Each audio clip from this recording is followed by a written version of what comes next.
আপনি তাদের ক্ষমা করুন। মানুষকে ক্ষমা করতে শিখুন, মহৎ হতে শিখুন।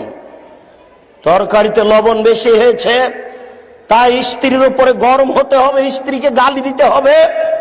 বোকামি নীতি ত্যাগ করুন। ছোট ব্লাউজ পরে 10টার সময় বাজারে গেছে, গুলিস্তান বাজারে সারা দিন ঘুরলো, হাজারো মানুষ ধাক্কা দিল, টাকা দিলেন আপনি, মোহর দিলেন আপনি, লোকে মারে ধাক্কা, খারাপ লাগে না কাপুরুষ? আপনি কি একবারে নিচে যেতে যেতে যেতে যেতে পচে গেছেন? একটু কি খারাপ লাগে না? ভিতরে কি কিছুই নেই, সবই কি পুজ হয়ে গেছে? একটুকু কি রক্ত নেই, শরীর কি গোটাটাই পুজ?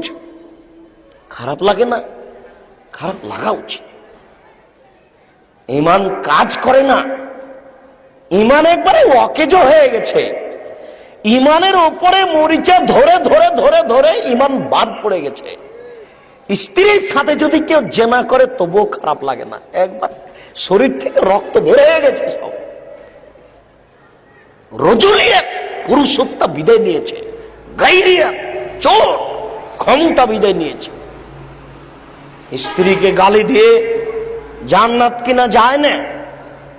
তিনি বলেছেন, পৃথিবীর মানুষ, স্ত্রীর উপরে 5টা জিম্মেদারি পালন করো। 1, যে মানের খাচ্ছ সে মানের খেতে দিও। 2, যে মানের কাপড় পরছো সে মানের পরতে দিও। 3, অলা তুকাব্বে, স্ত্রীকে কটু কথা বলো না। স্ত্রীকে কটু কথা বলতে হয় না, স্ত্রীকে গালি দিতে হয় না, নিন্দা করতে হয় না। কখনো ভুলেও বলিয়েন না তোমার ঠোঁটটা মোটা। একবার ঠোঁট মোটা বললে 20 বছর আপনাকে ভালোবাসতে পারবে না। ভুলেও কখনো বলিয়েন না তোমার রং কালো। একবার রং কালো বললে জীবনে আপনাকে আর মূল্যায়ন করতে পারবে না। ভুলেও কখনো শ্বশুর শাশুড়িকে গালি দিয়েন না। শ্বশুর শাশুড়িকে যদি ধমকিয়ে কথা বলেন, মরা পর্যন্ত ওই কথা তার ভিতরে কাজ করবে, আপনাকে মূল্যায়ন করতে পারবে না। দিন রাত তার প্রশংসা করুন।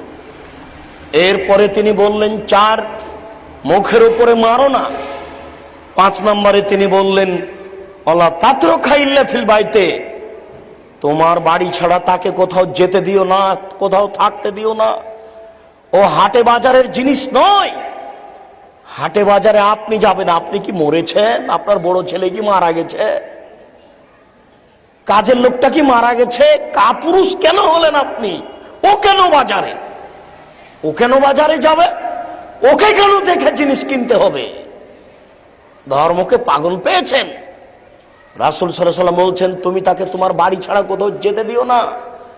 চাচির বাড়ি যেতে পাবে না, খালার বাড়ি যেতে পাবে না, ফুফুর বাড়ি যেতে পাবে না, নানির বাড়ি যেতে পাবে না, মায়ের বাড়ি যেতে পাবে না। মায়ের বাড়ি গেলে 3 দিন থাকবে, 3 দিনের বেশি থাকলে খাওয়া খরচ দিতে হবে আপনাকে। মাস মাস বাপের বাড়িতে থাকবে, কোথায় এই সুযোগ পেলেন আপনি? কে বলে দিল আপনাকে এই কথা?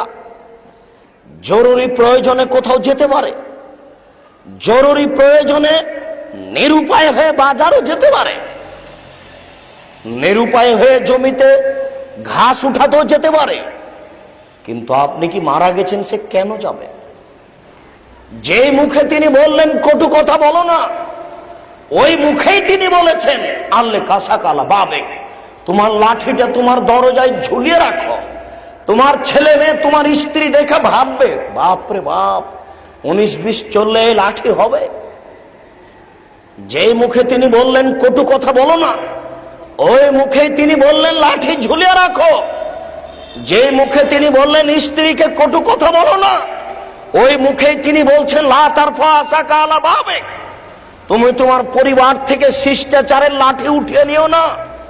যখনই আদর ফেল করবে তখনই লাঠি, যখনই আদর আব্বু আম্মু কাজ করবে না, যখনই ও সোনা পাখি সোনা ময়না কাজ করবে না, তখনই লাঠি।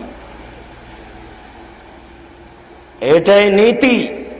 সম্মানিত উপস্থিতি, মন্দ আচরণ দেখিয়ে জান্নাত কিনা যায় না। জান্নাত কিনা সবচেয়ে বড় পথ হচ্ছে নম্র আচরণ, সদাচরণ।